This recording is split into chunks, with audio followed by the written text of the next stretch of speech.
Welcome back. Bulletin کا آغاز کریں۔ سب سے پہلے آپ کو بتائیں کہ ایرانی پاسداران انقلاب نے آپریشن وعدہ صادق 4 کا 19واں مرحلہ شروع کرنے کا اعلان کر دیا ہے۔ پاسداران انقلاب کا کہنا ہے کہ اسرائیل اور امریکہ کے اہداف پر بھرپور حملے جاری ہیں۔ ایرانی فورسز کے میزائل اور ڈرون خطے میں امریکی اسرائیلی اڈوں کو نشانہ بنا رہے ہیں۔ تل ابیب اور مقبوضہ بیت القدس سمیت کئی اہم اسرائیلی مقامات کو نشانہ بنایا ہے۔ خطے میں امریکہ اور اسرائیل کے ساتھ جدید ریڈار سسٹمز تباہ کر دیے ہیں۔ پاسداران انقلاب نے کہا کہ ایرانی حملوں سے امریکی اور اسرائیلی نگرانی کا نظام اندھا ہو گیا ہے، جبکہ اسرائیلی وزارت دفاع کی عمارت اور بن گوریان ایئرپورٹ کو نشانہ بنایا گیا۔ اسرائیل میں 100 گھنٹوں سے سائرن بج رہے ہیں۔ عوام شیلٹر میں پناہ لینے پر مجبور ہے۔ حملوں کی شدت اور دائرہ کار آنے والے دنوں میں مزید بڑھ۔ آج ایران کے آپریشن وعدہ صادق 4 میں اسرائیل کے خلاف خرم شہر 4 اسٹریٹجک بیلسٹک میزائل داغے گئے۔ ایرو اسپیس فورس کی جانب سے داغے گئے میزائلوں نے تل ابیب کے مرکز بن گوریون ایئرپورٹ اور اسرائیلی فضائیہ کے 27ویں اسکواڈرن کے اڈے کو نشانہ بنایا۔ ایران کی پاسداران انقلاب کا دعویٰ ہے، کہا ہے کہ خرم شہر 4 میزائل تقریباً 13 میٹر لمبا اور تقریباً 30 ٹن وزنی ہے اور 1 ٹن سے زائد دھماکہ خیز مواد لے جانے کی صلاحیت بھی رکھتا ہے۔ اس میزائل کی زیادہ سے زیادہ رفتار آواز کی رفتار سے 16 گنا زیادہ تک جا سکتی ہے۔ اس رفتار کے باعث میزائل کے داغے جانے سے ہدف تک پہنچنے کا وقت تقریباً 10 سے 12 منٹ رہ جاتا ہے، جو کئی میزائل دفاعی نظاموں کے لیے مؤثر رد عمل دینا مشکل بنا دیتا ہے۔ خرم شہر 4 میزائل کا وار ہیڈ ایران کے میزائل ذخیرے میں شامل جدید ترین مونوریبل وار ہیڈز میں شمار کیا جاتا ہے۔ ایران نے امریکہ سے اپنے جنگی بحری جہاز کو تباہ کر کے غرق کرنے کا بدلہ لے لیا ہے۔ ایران کے سرکاری ٹیلی ویژن کے مطابق ملک بحریہ کے جنگی دستوں نے آج خلیج فارس کے شمالی حصے میں ایک امریکی ٹینکر کو نشانہ بنایا۔ بیان میں کہا گیا کہ جہاز کو خلیج فارس کے شمال میں ایک میزائل سے نشانہ بنایا گیا ہے، جسے امریکی ٹینکر میں لگنے والی آگ اب بھی بھڑک رہی ہے۔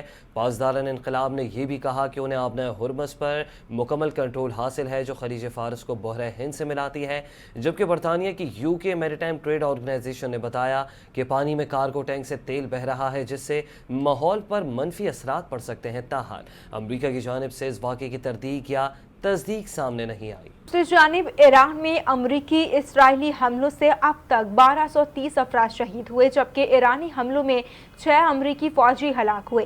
عرب میڈیا کے مطابق ایران میں امریکی اسرائیلی حملوں سے اب تک 1230 افراد شہید ہو چکے ہیں، جبکہ لبنان پر جاری اسرائیلی حملوں میں 77 افراد شہید ہوئے۔ عرب میڈیا کی رپورٹ میں بتایا گیا ہے کہ اسرائیل پر ایرانی حملوں میں 11 افراد ہلاک ہوئے، جن میں 6 امریکی فوجی بھی شامل ہیں۔ عرب میڈیا کے مطابق ایران کی جانب سے متحدہ عرب امارات کی حملوں سے 3 افراد، جبکہ بحرین میں میزائل مار گرانے پر صنعتی علاقوں میں آگ لگنے سے 1 شخص جاں بحق ہوا۔ اس کے علاوہ کویت میں ایرانی حملوں میں 2 کویتی فوجیوں سمیت 4 افراد مارے گئے۔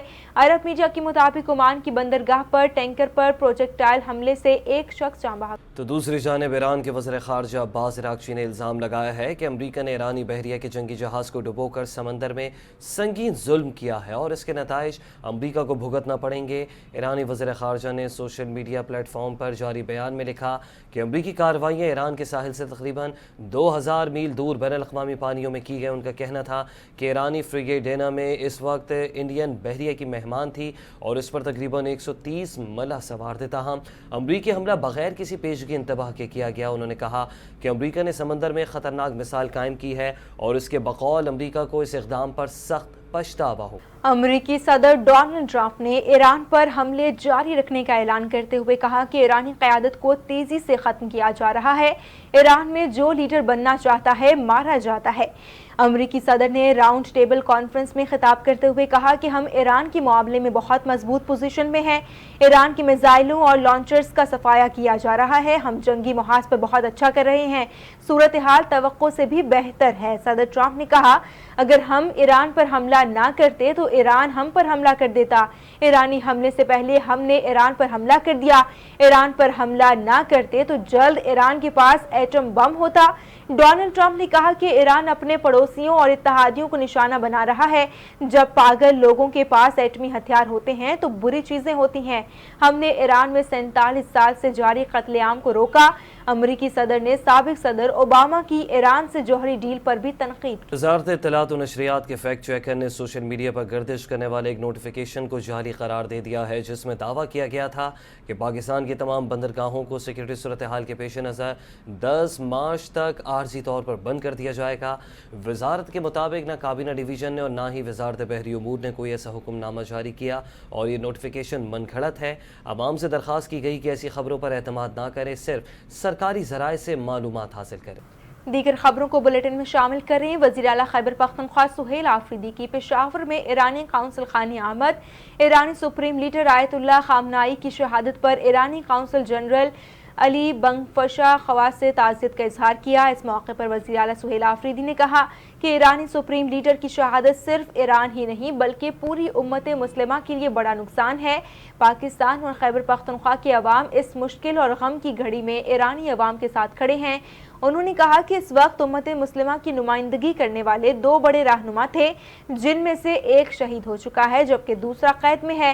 بولے تاریخ گواہ ہے کہ یہود و نصارہ نے ہمیشہ مسلمانوں کو تقسیم کیا یا ان پر حملے کیے۔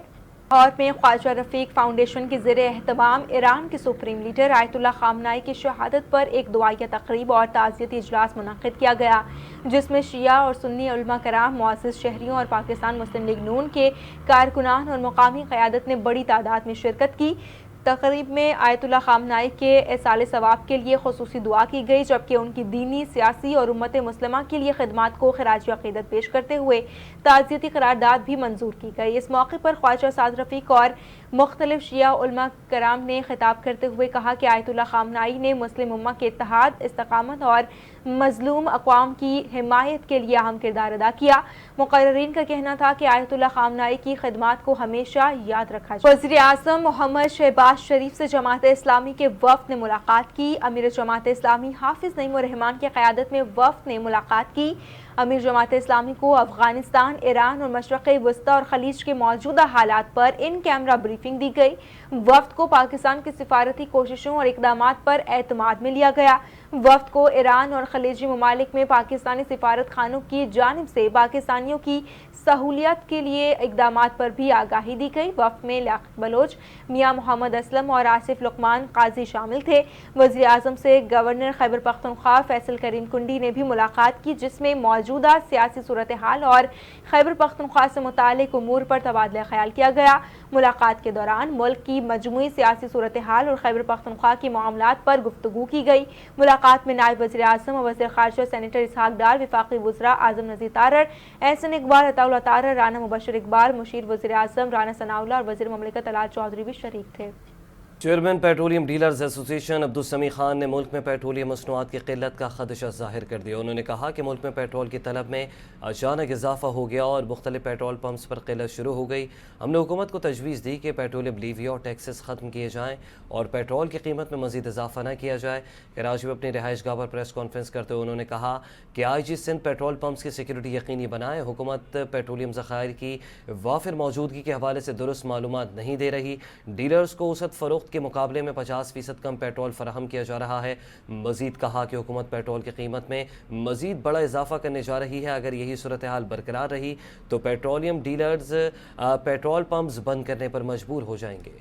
خبر یہ ہے کہ پاکستان نے بھارت اور کینیڈا کے درمیان یورینیم سپلائی معاہدے پر تشویش کا اظہار کیا ہے۔ دفتر خارجہ کے ترجمان طاہر حسین اندرابی نے کہا ہے کہ یہ سول نیوکلیئر تعاون میں ایک اور استثناء ہے۔ ترجمان کے مطابق بھارت کا 1974 کا ایٹمی تجربہ ہی نیوکلیئر سپلائرز گروپ کے قیام کا سبب بنتا ہے، جبکہ بھارت نے اپنی تمام سول نیوکلیئر تنصیبات کو بین الاقوامی جوہری توانائی ایجنسی IAEA کی نگرانی میں نہیں رکھا۔ انہوں نے کہا کہ کئی بھارتی نیوکلیئر تنصیبات اب بھی بین الاقوامی معائنے سے باہر ہیں اور بیرونی یورینیم سپلائی بھارت کے جوہری ہتھیاروں کے ذریعے اب اضافے کا باعث بن سکتی ہے۔ ترجمان دفتر خارجہ کا یہ بھی کہنا تھا کہ یہ معاہدہ جنوبی ایشیا کے اسٹریٹجک توازن کو متاثر کر سکتا ہے۔ پاکستان نے سول نیوکلیئر تعاون کے لیے غیر امتیازی اور اصولوں پر مبنی نظام پر زور دیتے ہوئے کہا کہ منتخب استثناء عالمی عدم پھیلاؤ کے نظام کے ساخت کو نقصان۔ اعظم شہباز شریف کی زیر صدارت نیشنل ہائی وے اتھارٹی کی کارکردگی پر اجلاس منعقد ہوا۔ اجلاس میں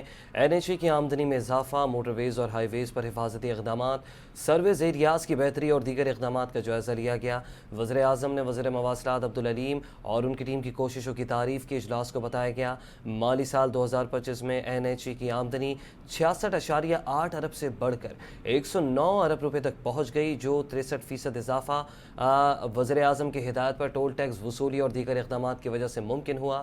موٹر ویز پر ایم ٹیک کا استعمال 20% سے بڑھ کر 81% ہو گیا، جبکہ ہائی ویز اور موٹر ویز پر ایکسل لوڈ کی پابندی کی شرح بالترتیب 90 اور 95% تک پہنچ گئی، جس سے حادثات میں کمی اور سڑکوں کی میعاد میں اضافہ ہوا۔ موٹر ویز پر سروس ایریاز کی بہتری کے ساتھ قومی شاہراہوں پر بھی نئے سروس ایریاز بنائے جا رہے ہیں۔ اس سال موٹر ویز پر ایئر ایمبولینس سروس متعارف کرائی جائے گی اور تمام انٹرچینجز پر 1122 کی سروس ہر وقت فعال رہے گی۔ NHA کی اپنی بجٹ سے لیاری ایکسپریس وے ٹھوکر نیاز بیگ N5 اور اسلام آباد مری ایکسپریس وے کی اپ گریڈیشن مکمل ہو چکی۔ وزیر اعظم نے جاری منصوبوں کو مقررہ مدت میں مکمل کرنے کی ہدایت کی۔ سینٹ نے قومی احتساب بیورو ترمیمی بل 2026 کثرت رائے سے منظور کر لیا۔ بل کے متن کے مطابق چیئرمین نیب کی 3 سالہ مدت ایک بار مزید 3 سال بڑھا دی جا سکے گی۔ ہائی کورٹ کے فیصلے کے خلاف 30 دن میں وفاقی آئینی عدالت میں اپیل دائر کی جا سکے گی۔ اپوزیشن نے شور شرابہ کرتے ہوئے بل کی کاپیاں پھاڑ دیں۔ وفاقی وزیر قانون اعظم نذیر تارڑ نے سینیٹر عبدالقادر کے بل کی حمایت کی۔ سینیٹر علی ظفر نے بل ناقابل قبول قرار دیتے ہوئے کہا کہ قانون کو بلڈوز کیا گیا، یہ پارلیمنٹ کے منہ پر تماچا ہے، قانون سازی صرف بانی PTI کے لیے کی جا رہی ہے۔ سینیٹ کے اجلاس میں نائب وزیر اعظم اسحاق ڈار نے اظہار خیال کرتے ہوئے کہا کہ ماضی کو یاد کیا جائے تو PTI حکومت کے دوران 50 سے زائد قوانین جلد بازی میں منظور کیے گئے۔ کہا کہ نیب سے متعلق زیر بحث بل حکومت کا نہیں بلکہ ایک پرائیویٹ ممبر بل ہے اور کئی لوگوں نے اسے پڑھا تک نہیں۔ کہا کہ ایوان میں واضح کیا گیا ہے کہ یہ بل حکومتی نہیں بلکہ ایک رکن سینٹ کی جانب سے پیش کیا گیا۔ نائب وزیر اعظم نے کہا کہ حکومتی بینچز نے بل میں بہتری اور ترمیم کی وجہ سے پرائیویٹ ممبر کا ساتھ دیا۔ انہوں نے اپوزیشن کو مخاطب کرتے ہوئے کہا کہ PTI حکومت کے دوران ہونے والی قانون سازی کو بھی یاد رکھا جائے۔ اجلاس میں وفاقی وزیر قانون اعظم نذیر تارڑ نے اظہار خیال کرتے ہوئے کہا کہ نیب قانون میں سپریم کورٹ میں اپیل کی کوئی شک موجود نہیں ہے۔ نیب آرڈیننس کے تحت سزا کے خلاف اپیل صرف متعلقہ ہائی کورٹ میں دائر کی جا سکے گی۔ آئینی عدالت ہائی کورٹ کے فیصلوں کے خلاف اپیل سن سکتی ہے اور آئین کے آرٹیکل 10(a) کے تقاضے پورے کرنے کے لیے ایک اور اپیل بطور حق دینے کی تجویز دی گئی ہے۔ وزیر قانون کا کہنا تھا کہ نیب قانون پر اکثر تنقید کی جاتی رہی ہے، یہ سخت ہے اور اس سے بنیادی حقوق سے متعلق خدشات پیدا ہوتے ہیں، جبکہ کئی خصوصی فوجداری قوانین میں بھی اپیل کا حق موجود نہیں ہوتا۔ اعظم نذیر تارڑ نے ایران پر حملے کی شدید مذمت کرتے ہوئے کہا کہ وزیر خارجہ نے ایران کے وزیر خارجہ سے رابطہ کر کے افسوس کا اظہار بھی کیا ہے۔ الیکشن کمیشن نے پنجاب اور اسلام آباد میں بلدیاتی انتخابات کے انعقاد اور حلقہ بندی کے امور پر اہم فیصلے کیے ہیں۔ چیف الیکشن کمشنر سکندر سلطان راجہ کی سربراہی میں 5 رکنی بینچ نے آج صوبائی اور وفاقی حکام کی پیشی پر سماعت کی۔ چیف سیکرٹری پنجاب نے کمیشن کو آگاہ کیا کہ لوکل گورنمنٹ حلقہ بندی رولز اور ڈیمارکیشن آرڈر فراہم کر دیے گئے، جبکہ مکمل نقشہ جات اور دیگر ضروری ڈیٹا 12 مارچ 2026 تک فراہم کیا جائے گا۔ کمیشن نے ہدایت کی کہ نقشہ جات موصول ہوتے ہی حلقہ بندی کا شیڈیول فوری جاری کیا جائے گا۔ اگر صوبائی حکومت اس ڈیڈ لائن تک ڈیٹا فراہم کرنے میں ناکام رہی تو 13 مارچ سے روزانہ کی بنیاد پر ڈویژن وائز ڈپٹی کمشنر کو بلایا جائے گا تاکہ وہ براہ راست نقشہ جات الیکشن کمیشن کو فراہم کریں۔ اسلام آباد لوکل گورنمنٹ کیس میں وزارت داخلہ نے الیکشن کمیشن کے 3 مراسلوں کا بر وقت جواب نہیں دیا، جس پر کمیشن نے سخت نوٹس دیتے ہوئے آئندہ سماعت پر وزیر داخلہ کو ذاتی حیثیت میں پیش ہونے کی ہدایت کی۔ چیف کمشنر اسلام آباد نے یقین دہانی کرائی کہ ٹاؤن کارپوریشنوں کے نقشہ جات 1 ہفتے کے اندر فراہم کیے جائیں۔ اگلی بار 10 مارچ 2026 تک سماعت ملتوی کر دی گئی۔ جانب بانی PTI اور بشرا بی بی کی اپیلوں پر آفس اعتراضات کے ساتھ سماعت ہوئی ہے۔ اسلام آباد ہائی کورٹ نے بروقت اپیلیں دائر نہ ہونے کے آفس اعتراض کو ختم کرنے کی درخواست دائر کرنے کی ہدایت کر دی۔ اسلام آباد ہائی کورٹ کے جسٹس خادم حسین سومرو نے بانی PTI اور ان کی اہلیہ کی جانب سے دائر متفرق درخواست پر سماعت کی۔ بیرسٹر سلمان صفدر بانی اور بشرا کی جانب سے عدالت کے سامنے پیش ہوئے۔